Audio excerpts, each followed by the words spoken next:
एक सीकर ने प्रश्न पूछा है, यदि मुझे पता है कि कोई व्यक्ति नार्सिसिस्टिक पर्सनैलिटी डिसऑर्डर से ग्रसित है, तो क्या ये जानकारी होने से उसका भावनात्मक अत्याचार बंद हो जाएगा? देखिए, कुछ बातें इसमें समझने वाली हैं। सबसे पहले तो ये जान लेना ज़रूरी है कि नार्सिसिस्टिक पर्सनैलिटी डिसऑर्डर में मूलतः क्या होता है। देखिए, जो लोग भी नार्सिसिस्टिक पर्सनैलिटी डिसऑर्डर से ग्रसित होते हैं, ऐसे व्यक्ति दूसरे को हमेशा नीचा दिखाने की कोशिश करते हैं,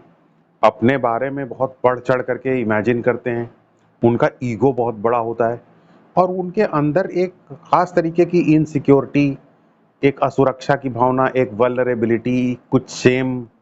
ये अंदर उनके छुपी रहती है, उसको छुपाए रहते हैं, अपने ईगो से उसको प्रोटेक्ट करने की कोशिश करते हैं। तो ईगो बट नेचुरल है कि उनका ये ईगो बहुत बड़ा होता है और चूँकि ईगो बड़ा होता है इसलिए बहुत जल्दी हर्ट हो जाते हैं और ये जानते हैं वो कि जल्दी हर्ट हो जाते हैं, इसलिए दूसरे को हमेशा कंट्रोल करने की कोशिश करते हैं कि दूसरा कहीं उनको हर्ट ना कर दे और सबके ऊपर नियंत्रण पाने की कोशिश करते हैं और हमेशा अपने आप को सुपीरियर दिखाने की कोशिश करते हैं। हर जगह अपर हैंड लेने की कोशिश करते हैं और दूसरे की परेशानियों और दूसरे के दुख दर्द को समझ नहीं पाते। तो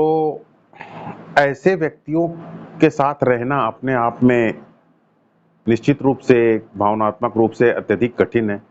और ये भावनात्मक अत्याचार की तरफ हमेशा व्यक्तियों को लेकर के जाता है। लेकिन यकीन जानिए कि यदि आप ये जानते हैं कि दूसरा व्यक्ति नार्सिसिस्टिक पर्सनैलिटी डिसऑर्डर से ग्रसित है, ये अगर आपको जानकारी है, तो इस जानकारी होने से निश्चित रूप से एक बड़ा फ़र्क आता है। क्योंकि जब आपको ये जानकारी होती है, तब आप ये पता लगाते हैं कि आखिर इसके अंदर ये डिसऑर्डर कैसे पैदा हुआ। तो आपको पता चलता है कि अरे भई, इसके तो जो है एनवायरमेंटल कॉजेज़ हो सकते हैं, कि जब वो बच्चा था तो उसके अपने पेरेंट्स के साथ किस प्रकार के संबंध थे, उसका पता लगाने की कोशिश करते हैं। तो आपको पता चलता है कि पेरेंट्स बड़े ओवर प्रोटेक्टिव थे, बहुत ज़्यादा उसको बढ़ा-चढ़ा करके उसका आंकलन करते थे, तो उसकी वजह से उसने अपने बारे में कुछ बहुत ग्रैंडियोस टाइप की सेल्फ इमेजेस अपने अंदर पैदा कर ली और अब समाज में वो उन सेल्फ इमेजेस को प्रोटेक्ट करने की कोशिश करता है और जब समाज या उसके आसपास के लोग उसकी बात नहीं मानते हैं, तो उनको इमोशनली टॉर्चर करने की कोशिश करता है, उनको कंट्रोल करने की कोशिश करता है। तो ये कुछ एनवायरमेंटल कॉजेज़ हो सकते हैं। पेरेंट्स और पेरेंट और बच्चे के बीच में इस तरीके का भी कुछ संबंध हो सकता है जो कि नार्सिसिस्टिक पर्सनैलिटी डिसऑर्डर को पैदा कर सकता है कि पेरेंट जो है वो बच्चे को बहुत नेग्लेक्ट करता है। नेग्लेक्ट करने की वजह से बच्चा हीन भावना का और इनसिक्योरिटी का शिकार हो जाता है, सेंस ऑफ एलियनेशन का शिकार हो जाता है और उसके बाद वो बड़ा ईगो क्रिएट करता है अपने अंदर, ताकि वो अपने अंदर की इस असुरक्षा की भावना को और हीन भावना की को छुपा सके। तो ये भी एक नार्सिसिस्टिक पर्सनैलिटी डिसऑर्डर को क्रिएट करने का कॉज हो सकता है। तो ये तो एनवायरमेंटल कॉज हो गए। इसके अलावा ये नार्सिसिस्टिक पर्सनैलिटी डिसऑर्डर जेनेटिकली भी ट्रांसफर हो सकता है। हो सकता है पेरेंट्स के अंदर इस तरीके की प्रॉब्लम रही हो और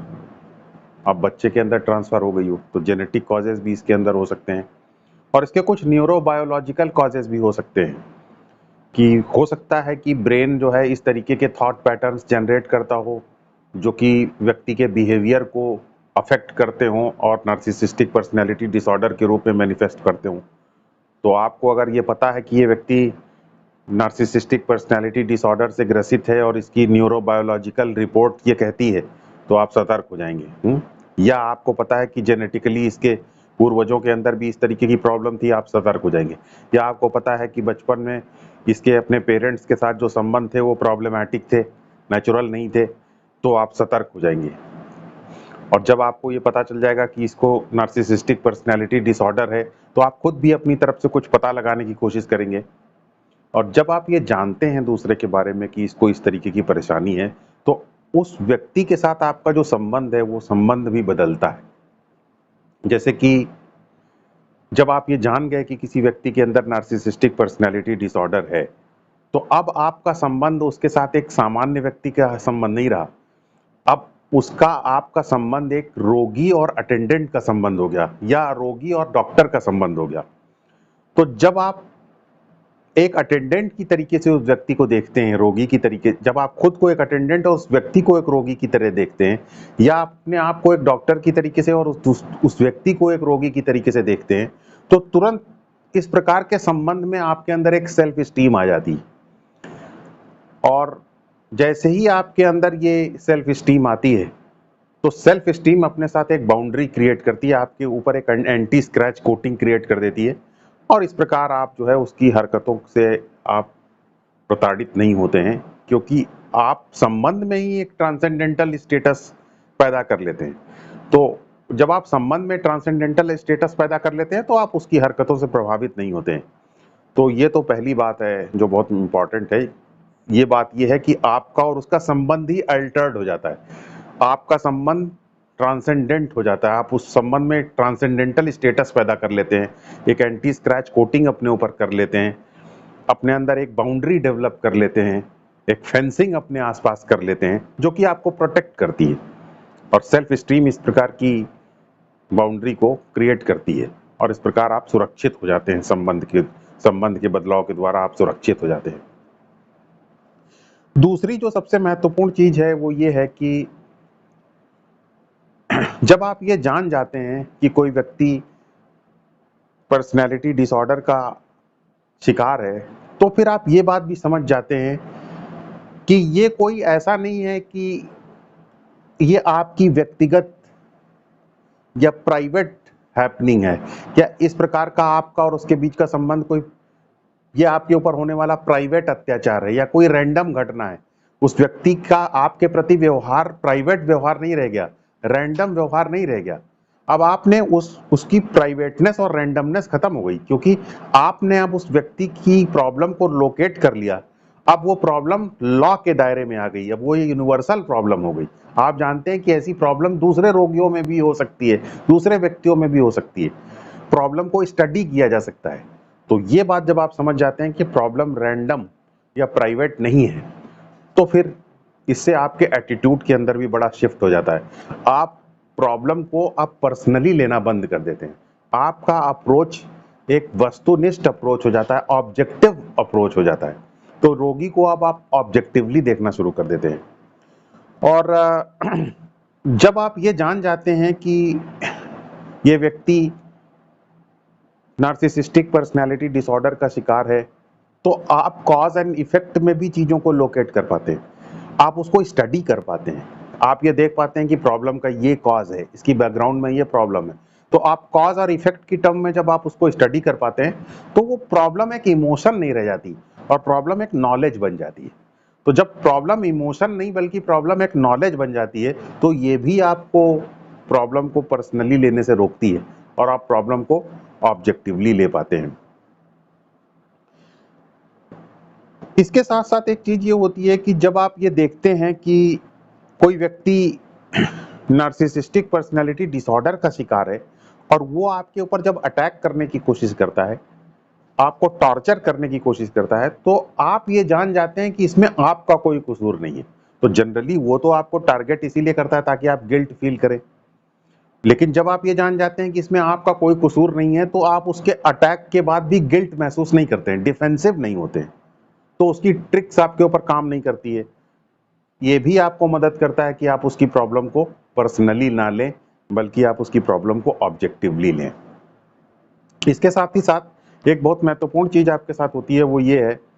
कि आपका सोचने का पैटर्न रिवर्स हो जाता है। पहले आप किस तरीके से सोचते थे, जब आपको ये नहीं पता था कि ये व्यक्ति नार्सिसिस्टिक पर्सनैलिटी डिसऑर्डर का शिकार है,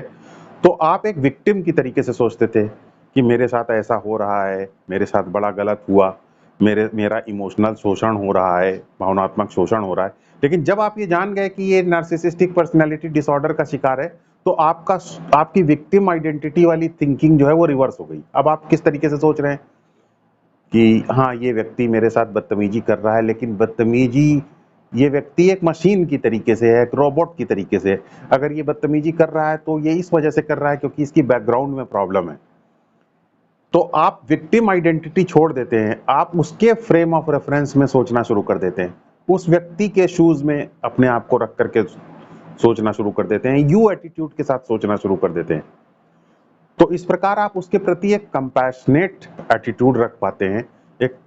करुणामय एटीट्यूड रख पाते हैं। ये भी आपको प्रॉब्लम को पर्सनली लेने से रोकता है और आप वस्तुनिष्ठ तरीके से उस व्यक्ति को देख पाते हैं। तो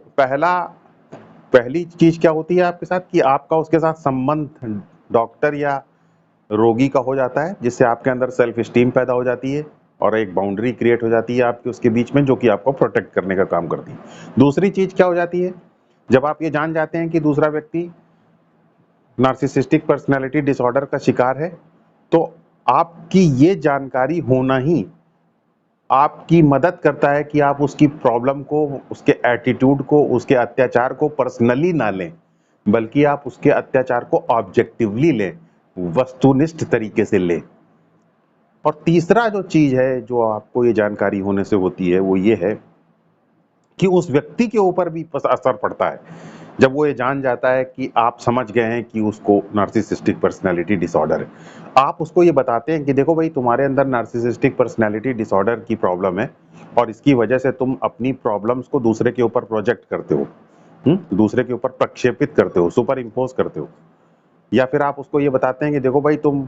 झूठ दूसरे व्यक्तियों से बोलते हो, हैं, मेरी लाइफ की पर्सनल इंफॉर्मेशन को दूसरे व्यक्तियों के सामने लीक करके मेरे ऊपर कुछ इफेक्ट क्रिएट करने की कोशिश करते हो। ये सब जब आप उसको बताते हैं और ये बताते हैं कि ऐसा तुम इसलिए करते हो क्योंकि तुम पर्सनैलिटी डिसऑर्डर का शिकार हो, तुम एक मनोरोगी हो, जब वो ये बात समझ जाता है कि आप ये सब बातें जान गए हैं, तो फिर वो ये जान जाता है कि उसकी ये ट्रिक्स आपके ऊपर काम नहीं करेंगी।